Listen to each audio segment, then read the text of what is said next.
안녕하세요, 닐입니다. 반갑습니다. 제가 지난 시간에 과제를 드렸는데 그 과제를 어떻게 푸셨는지 모르겠습니다. 간단하게 풀이 과정을 좀 소개해 드리도록 할게요. 일단 제가 이제 문제 드렸던 거는 뭐냐면은 여기서 위에가 이제 데이터고요. 제 원본 데이터인데 국어, 영어, 수학밖에 없습니다. 이거를 가지고 제가 여기다가 가 행 단위로 총점과 평균을 구해가지고 붙이는 작업을 해달라, 그렇게 문제를 냈는데요. 자, 해보셨는지 모르겠는데 일단 국어, 영어, 수학이라고 하는 숫자를 다 제가 이렇게 드렸고, 일단 배열을 배우지 않았기 때문에 요거는 제가 코드를 작성해 드렸습니다. 그리고 국어, 영어, 수학이라고 하는 것을 가지고 총점을 구하라고 했는데요. 보시면은 총점과 평균을 구하기 위해서 저희가 변수를 선언해야 될 것 같아요. 그러면은 총점과 평균 변수는 어디다 선언할 것이냐, 이제 위에 보시면은 저희가 사용하지도 않는 변수가 위에 있는데 여기다가 이렇게 선언할 것이냐, 아니면 여기 밑에서 이 반복문 안에서 이제 토탈이라는 변수를 선언할 것이냐. 자, 이런 것부터 여러분들이 꼼꼼히 따져봐야 될 것 같은데요. 일단 저희가 변수를 선언하고 준비하는 위치는 내가 만드는 코드의 범위에 이제 국한해서 변수를 선언하는 게 좋아요. 예를 들어서 변수가 밖에 선언되어 있다는 얘기는 이 whileloop 밖에서도 사용되는 변수이기 때문에 이 whileloop 밖에서 영향을 주는 그런 녀석이 될 거고요. 변수를 여기서 선언하게 되면은 이 안쪽에서만 영향을 주게 되고, 다른 쪽에는 영향을 주지 않는 그런 변수가 될 겁니다. 그렇다면은 이 토탈이라는 변수는 whileloop 밖에서 준비될 녀석이냐, 아니면 whileloop 안에서 준비될 녀석이냐, 이제 그렇게 생각해야 되겠죠. 저는 이 토탈이 이 안쪽에서만 영향을 줘야 된다 생각하기 때문에 절대로 밖에 선언하는 것은 좋은 방법이 아니다, 그렇게 생각하고요. 여러분들도 변수를 선언할 때는 그 녀석의 지역이 어느 정도 범위냐라고 하는 것을 꼭 기억하시고 변수를 그 안에 준비하시는 게 좋을 것 같아요. 그런데 어떤 분들이 이렇게 생각할 수도 있을 것 같아요. 변수를 이 안쪽에서 선언하게 되면은 이게 반복적으로 공간이 만들어지는 거 아니냐, 이렇게 생각할 수 있는데, 변수 선언이라는 것은 연산이 아니기 때문에 반복문에 이제 포함됐다고 해도 얘가 여러 개 선언되거나 여러 개 마련되거나 그런 일은 절대 없습니다. 연산이 아니기 때문에 선언은 이 블럭이 실행되기 전에 한 번 딱 준비하고 그 다음에 이 반복될 때마다 연산자만 실행이 되는 거예요. 그렇기 때문에 반복문 안에서 변수를 선언했다고 해서 그것이 반복문과 연관되어 있느냐, 절대 그건 아니기 때문에 이 안쪽에다가 하나 준비해 놓고 그렇게 쓰는 게 바람직하겠습니다. 그래서 국어, 영어, 수학을 여기다가 이제 계산하는 식을 넣어 놔야 되겠죠. 그리고 여기다가 토탈을 사용하는 거고요. 마찬가지로 평균을 찾아가기 위해서 더블형으로 우리가 변수를 선언하고, 여기서는 토탈이라는 녀석에다가 개수가 3개니까 3.0 이렇게 해서 0을 붙여가지고 계산하겠습니다. 이거는 이 토탈이라는 녀석의 묵시적인 형식 변환이 일어날 수 있도록 하는 그런 견인차가 될 거고요. 그래야만 소수점이 남아 있겠죠. 그래서 소수점이 정상적으로 남아 있을 수 있게끔 그렇게 하고요. 그 결과를 가지고 평균을 구해서 출력하는 방식으로 그렇게 하도록 하겠습니다. 자, 그런데 이렇게만 하고 이제 실행을 하면은 모양이 이렇게 안 나올 수가 있죠. 이 모양에서는 요게 좀 필요할 수가 있습니다. 한번 실행해 볼까요? 자, 실행되기 전에 여기서 저희가 exams라고 해서 데이터가 아니라 CSV로 했는데 이거 바꾸고요. 자, 이렇게 출력을 하면 이제 반복적으로 이 형태의 포맷을 갖고 있는 그런 문자열들이 여기에 쌓일 거예요. 근데 문제가 하나 있습니다. 저희가 데이터를 가져올 때 해지 넥스트 해가지고 가져오는 첫 번째 라인이 어떤 라인을 가져오게 되냐면은, 아마 해보시면은 오류가 났을 거예요. 어떤 오류가 났는지 잠깐 보도록 할게요. 자, 이렇게 오류가 났을 겁니다. 아마 오류가 난 다음에 여러분들은 이게 어떤 오류가 난 거지? 라고 생각할 수 있을 것 같은데요. 항상 오류는 나요. 오류가 난다는 거는 지금 이쪽에 있는 그 컴파일러가 저에게 대화를 지금 요청한 거예요. 그러면 대화를 요청하면 그냥 무시할 게 아니라 그 내용을 보고 얘가 뭐라고 말하는 거지? 그걸 이해하려고 노력을 해야 되는 거죠. 그래야 컴파일러가 대화를 쉽게 할 수 있을 거고요. 앞으로 얘가 말하는 내용을 좀 찬찬히 읽어보는 게 좋을 것 같습니다. 보시면 얘가 말하는 건 뭐냐면 입력값에 스트링이 있었는데 이 코리아래요. 근데 넘버 형태가 아니라는 거죠. 잠깐만, 여기서 읽어드렸는데 코리아가 읽어드렸다고 걔를 넘버로 바꾸려고 하다 올려놨구나.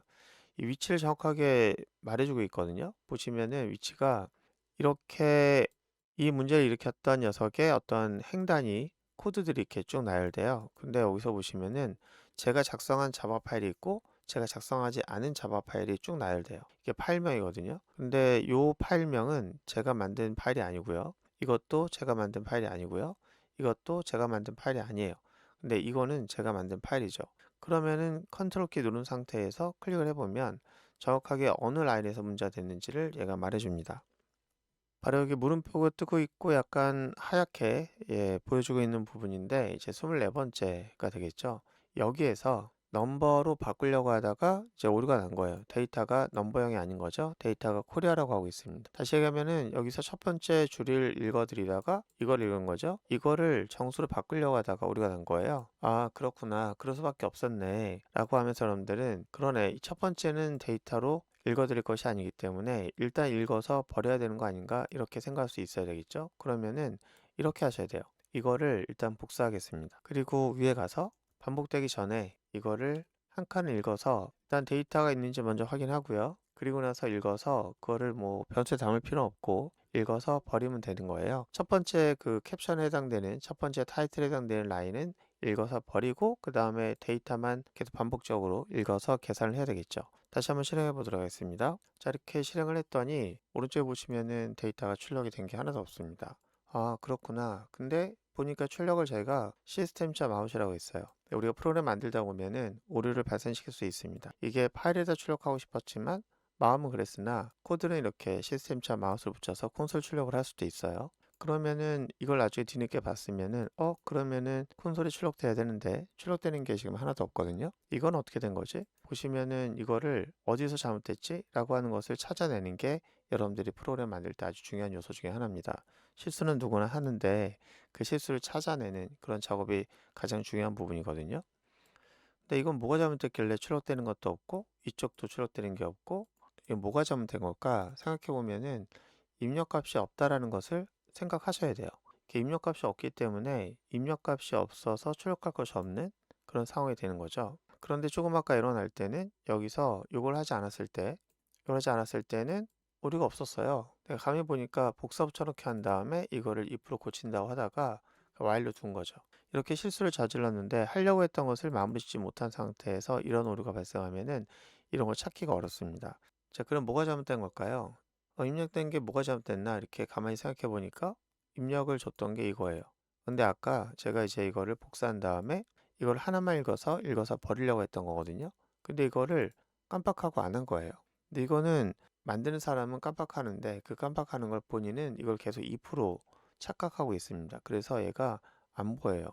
다시 내려가서 다시 한번 실행을 해보면 자, 출력이 잘 되고 있는데 이 또한 이제 이게 콘솔로 돼 있어서 이게 문제가 되는 거죠. 다시 아웃으로 바꾸고 이번에는 이쪽으로 출력될 수 있도록 해야 될 것 같아요. 자, 다시 한번 실행해 보면 자, 이렇게 결과가 나왔습니다. 자, 근데 이거 좀 이상하죠? 저희가 만들고자 했던 결과와 좀 달라요. 첫 번째는 가장 상단에 이제 얘처럼 캡션이 있어야 되는데 캡션이 없죠. 두 번째는 맨 끝에 이제 빈 블럭이 없어야 되는데 빈 블럭이 들어갔습니다. 그래서 캡션을 먼저 추가하는 걸 좀 추가하기 위해서 그래서 이쪽에 있는 그 타이틀을 좀 넣기 위해서 이걸 복사해 가지고 while 룹이 진행되기 전에 여기서 프린트 라인 해가지고 자, 여기다가는 조금 아까 복사했던 데다가 토탈 avg 이렇게 작성을 합니다. 그럼 위에 타이틀이 들어가겠죠? 근데 마지막에 이거는 어떻게 해결해야 되지? 이런 부분이 있는데 이것도 이제 이렇게 하셔야겠죠.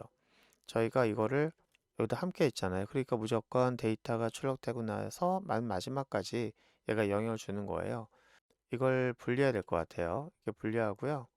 저희가 끝에다가 out.print line이라고 하는 걸 줄 건데 얘가 무조건 실행되는 게 아니라 마지막에 대해서는 빠져야 될 것 같아요. 그래서 마지막이 아닐 경우만 실행될 수 있도록 이 부분으로 감싸는 게 이제 필요할 것 같습니다. 그러면은 전에 했던 것처럼 우리가 스캔이라고 하는 걸 이용해서 해지 넥스트 라인이 있느냐 만약에 있으면 출력하고 있지 않으면 출력하지 않도록 하자. 그렇게 해야 되겠죠? 자, 그렇게 하고 나서 다시 한번 실행해 보도록 할게요. 자, 그러면은 오른쪽에 보시면은 끝에 끝나는 부분에 밑에 밑줄이 안 들어갔고요. 그 다음 위에 보시면은 이렇게 타이틀이 들어갔죠. 그리고 조금 더 생각해 보면은 여기에 평균을 나타내고 있는 소수점이 너무 길어요. 두 자리로만 한정하고 싶다라고 하면 여기다가 다들 아시는 것처럼 점 1을 찍어서 형식 지정자를 조금 옵션을 줬습니다. 자, 그리고 다시 한번 실행해 볼게요. 자, 이렇게 하니까 이제 소수점 두 자리만 해서 데이터가 잘 들어간 걸 볼 수 있습니다. 자, 이렇게 해서 여러분들은 데이터를 가지고 이런 모양을 만들 수 있는데 하다 보면은 생각지 않은 그런 문제를 만나게 돼요. 그런 문제를 여러분들 스스로가 찾아내고 그거를 해결하려고 할 때 그때 여러분들이 얘와 대화를 하게 되는 거고 또 내가 문제를 해결하기 위한 그런 능력이 생기게 되는 겁니다. 하나하나 이제 에러가 날 때마다 얘를 회피하려고 한다거나 또는 내가 면밀하게 내 코드 다시 짚어보려고 하는 그런 습성을 갖지 않으면 앞으로 더 문제를 만나게 될 경우에는 항상 피하게 되고 코딩 능력이 늘어나지 않게 돼요. 시간이 지나면 코드는 누구나 작성할 수 있습니다. 근데 오류는 내가 해결해 본 적이 있어야 오류를 해결할 수 있는 능력이 생기게 돼요. 앞으로 우리가 오류를 안 만나려고 하지 마시고요.